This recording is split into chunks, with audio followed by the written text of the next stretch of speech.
Well, hello, hello. It's Margaret here, and I am back with another beauty tip in under 10 minutes for you. So today I'm going to talk about a cut crease application for eyeshadow. And so if you haven't heard this before, it's kind of a trend in the makeup artistry industry. And so I thought I'd just show you how simple and easy it actually is to apply, and just kind of show you what's fun and what's in or on trend. So anyway, for those of you who don't know me, make sure to pop in the comments there. Let me know where you're tuning in from. And also too, last week I did a makeup masterclass, kind of a mini makeup masterclass. And during that time, there's actually 4 videos. If you haven't seen them, you can go to my YouTube channel and just look at the whole series of videos there. But I did offer a special guide that you could download for free. And so I wanted to go ahead and post that again here, just for those of you who may have missed it. You can go to this link that's on the screen and download a free makeup guide. And it's about 33, 34 pages of great stuff in there that will really kind of break down different application techniques, how to really kind of build your color wardrobe and all of that too. So anyway, it's highly, highly recommended that you get that, because it's got a lot of fun tools, and I want to make sure that you have everything at your fingertips. So I want to jump in and get started. So I'm going to show you here a look now on marykay.com.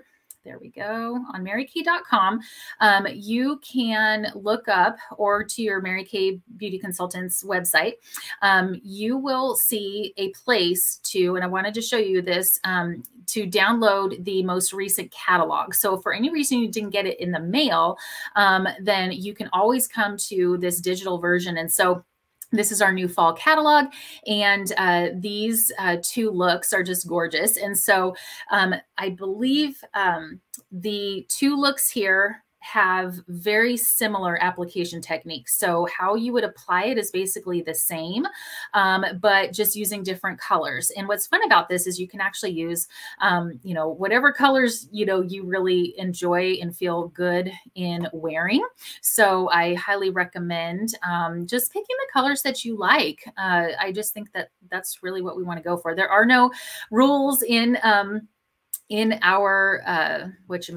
our makeup wardrobe. Like, there are no rules. You just want to have fun with it, play with color, and do what makes you feel good. So anyway, I just like to show that that's in here. So I'm actually going to do something more similar to the Cut Crease Classic that's on the right-hand side. And I just wanted to point out as well, if you're not sure about coloring and what colors to use for this type of look, down at the bottom of the page, and I know it's pretty small. Let me see if I can get that a little bigger.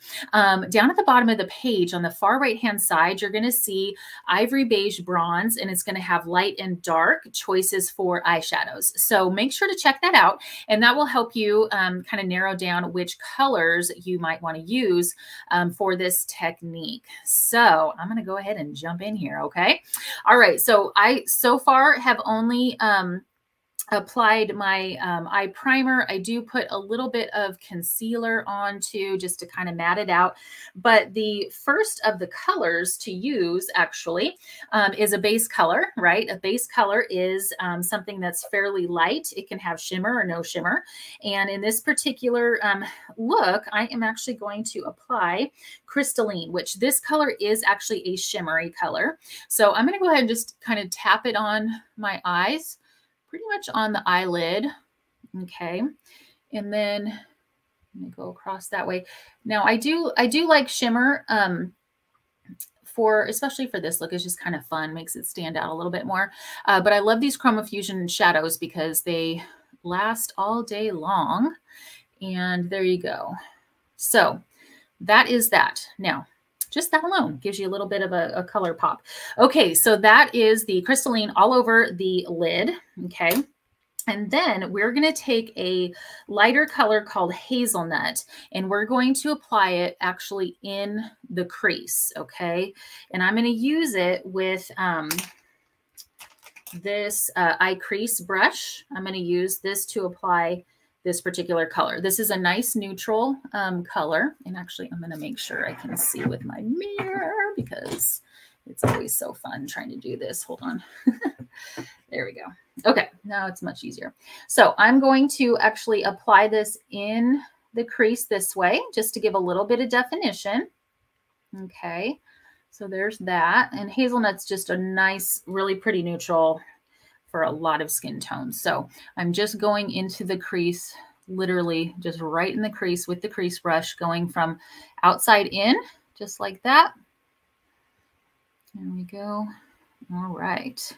So then this is kind of considered more of a dramatic look, if you will, once we get it all kind of tied together. So it's just have fun with it. So anyway, all right, I'm going to take that off for just a second. I guess I could keep it up, right? Why not? Let's just keep it up.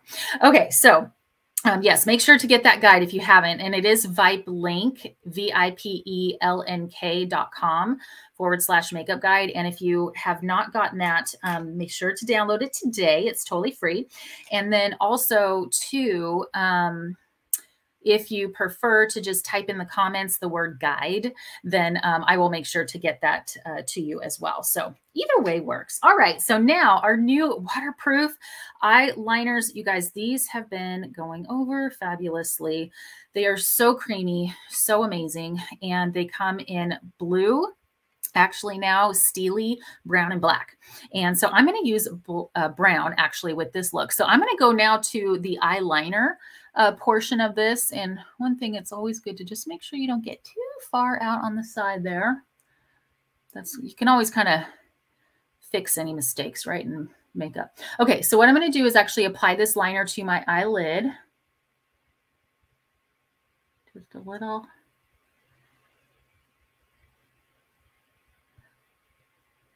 Get across just like that. So I'm just getting the liner on. You'll see how this kind of gets more dramatic as I go, but it's actually pretty simple. So now we've got the eyeliner on, and it's so creamy. Oh my gosh. And these are waterproof, so they stay on. And then what I'm going to do is I'm going to go a little bit out to the side, a little bit of that cat eye look, but not very far. So I'm going to show you a little trick. There we go. With a another brush. It's all about our tools, and that is the spoolie brush. This is the one that has a little wedge tip on the end, and then on the other side is for your brows. And if you use this with a color called Espresso, then you can get a real dramatic look, and you can even kind of fill in around the eye area and make this a little bit more dramatic, as you'll kind of see. There we go. So yes, this look is kind of more of that winged liner kind of look, but it's totally up to you what you want to do. There we go. Okay, so that's how I did that. So what's nice about this brush on top of the pencil is you can really kind of smudge it out. It's very forgiving too, which is great. So some people might go even farther out. I'm going to go ahead and keep it at that, but I'm going to go back and use this same, because I just dipped it in espresso. I'm going to use this same color, and I'm going to put it back in the crease. And then it's pretty much done with this look. So I'm also going to put the link down below if you want to have a link to exactly like how to do this particular look. If you want it to be referenced, you'll be able to learn more in the description on where to find that. So I will put that in there. So now I'm going to do a very thin line in the crease. Now this is supposed to stand out. So when you see what I do, you'll be like, whoa, what you doing? But that's what it's supposed to look like. So I'm just dabbing espresso, and then I'm going into the crease, and I'm making a pretty significant line on purpose. There you go. Just like that. So for some people, you may want to, you may have a preference of doing this more a thinner line, maybe skip the first little shadow and just do a thinner line. You could do that. I still like I still feel like you get enough definition, even with a little bit of, kind of blending with a smudger brush. So it's still pretty dramatic, right? But it just softens it a hair. But the point is that you have a very defined difference between the lash lid area and then the crease. So that's kind of the whole point of this technique. Okay. So there you go. All right, then you finish it up, of course, putting on another little bit of mascara, and the rest of my look is pretty much done. But that is pretty much it. So there you go. How about that? So I hope you've enjoyed today's tip on doing the cut crease, and make sure to check out on marykay.com. Check out these new looks that we have, and go have fun and play with makeup. So, all right, I'll see you guys next time.